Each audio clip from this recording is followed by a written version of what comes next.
السلام عليكم ورحمة الله وبركاته، اخواتي اخوتي المتتبعين ديالي الغاليين، نتمنى تكونوا بخير وعلى خير وباحسن الاحوال. نتوما كتشاهدوا هذا الفيديو غنشارك معكم كيكه صحيه كتجي رائعه، كتجي لذيذه، وندوز معكم المقادير وطريقه التحضير. هنا كما كتشوفوا عندي الكركاع 10 ديال الكركاعات، عندي معلقه صغيره ديال القرفه، معلقه صغيره ديال سكينجبير، قبسه ديال الملح، كاس ديال الشوفان، وكاس ديال الدقيق الكامل. ما غاديش نديرو كامل، عندي غير اللي يكفيني، وكاس معمر ديال الزيت، 4 كاس ديال الزيت، 4 كاس ديال الحليب، واحد البنانه، 3 ديال البيضات، وجوج ديال الخمارات. انا عندي 12 تمره هنا كما كتشوفوا، داك التمر المعجن باش يساعدني في الطحين.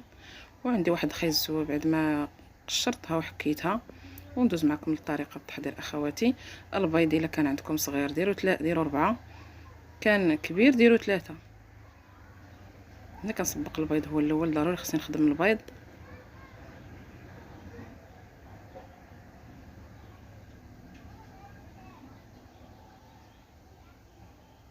ونزيد هذيك القبيصه ديال الملحه، وهاد النكهه ديال سكينجبير مع القرفه اخواتي كيدير واحد المذاق اللي هو رائع في الكيكه.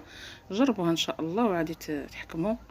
غنطحن هاد البيض مزيان مع ديك الملحه، ضروري خصكم تطحنوا البيض مزيان.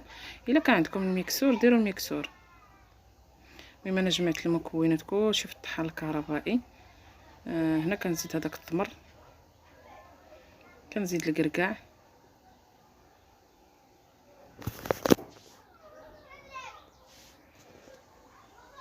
تهرمشوه بيديكم، هرمشوه بيتو تخلوه طريفه، تخليوه. انا كنطحنو مزيان باش كيجيني داكشي مطحون مزيان. كنزيد هذيك القرفه هي وسكينجبير،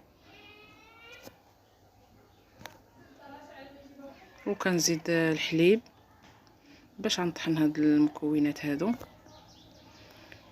كاس داك الزيت غنخليه حتى الاخر، عاد غنزيد الزيت. وانتم معايا اخواتي، ونتمنى التشجيع ديالكم، تشجعوني وديروا لي لايك الفيديو.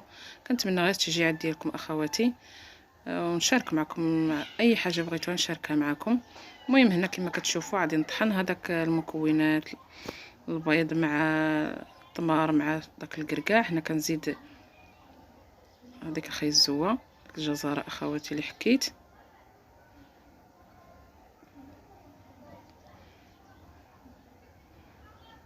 كنزيد هذيك البنانه. الا بغيتو الحلاوه تكون زايده زيدوا ديروا جوج ديال البنانات، انا درت غير وحده.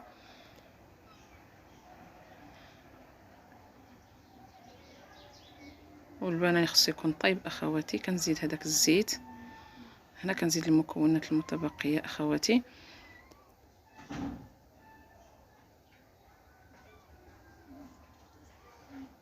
هنا كنصيب دوك الخمارات كنوجدهم، وعادي نطحن مزيان.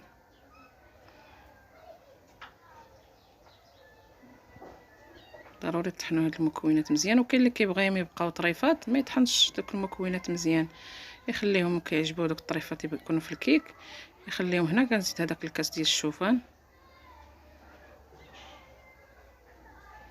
وغنطحن هاد الشوفان مزيان.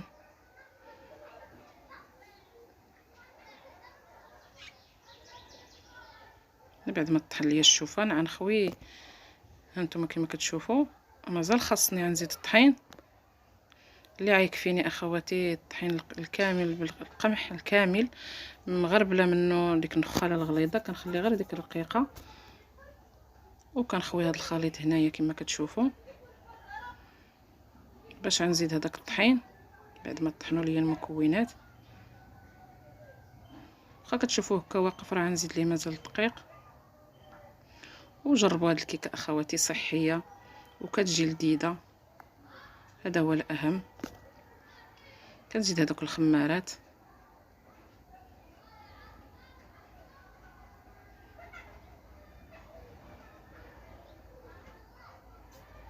نجيب الخلاط كما كتشوفوا اليدوي. كنزيد الطحين، نشوف شحال تهز ليا اخواتي ديال الطحين. عينكم ميزانكم.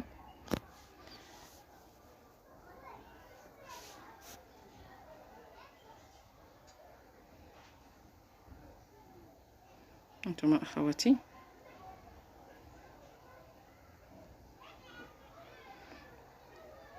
كنزيد اخواتي الطحين، مازال خاصها.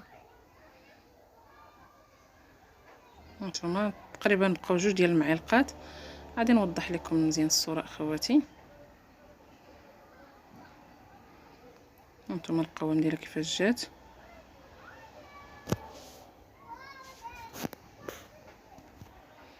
هانتوما كما كتشوفوا باش نبين لكم هنا في الكاس، المهم 2 ديال المعالقات يكونوا تقريبا 2 معالق اللي بقاو من الكاس اللي وزنت به الطحين اخواتي. المهم الخليط ديالي هو واجد. هنا درت هذا المول هذا، وكيبقى لكم الاختيار اخواتي. هانتوما الخليط كيفاش كيجي، وراه فاش كطيب كتجي هشيشه. يمكن نقاد الخليط ديالي كما كتشوفوا، غندخلها للفرن حتى طيب ونرجع معكم. وغنزينها هنا كما كتشوفوا الكركاع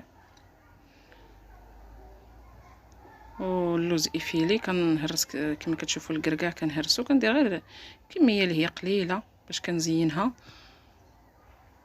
واللوز افيلي كنهرس كما كتشوفوا مزيان، كنهرسو وكنزين به هاد الكيك ديالي. الفران راني شعلته على نار مهيله، خليوها طيب على نار مهيله اخواتي. الكيكه راه كما كتعرفوا راه كتبغي النار تكون مهيله، وندخلها للفران حتى تطيب ان شاء الله. وهانتوما معايا هنا كما كتشوفوا بعد ما طابت ليا الكيكه كيفاش جات هشيشه،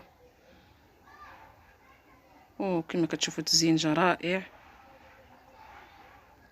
غنقطع معكم واحد الطريف باش تشوفوها كيفاش جات رائعه، جات هشيشه وخفيفه من الداخل اخواتي. نتمنى هذا الفيديو ديال هذا النهار يعجبكم ان شاء الله. نتمنى كما قلت لكم تشجعوني بالصحه والراحه. هانتوما كنحاول نقرب لكم الصوره اخواتي. هانتوما كتجي شيشه، هانتوما بالصحه والراحه. جربوها ان شاء الله وتعجبكم، اكيد غتعجبكم. راه صحيه وفيها اي حاجه مفيده زوينه فيها. كما كتشوفوا راه جات هشيشه. شكرا لكم، بالصحه والراحه اخواتي.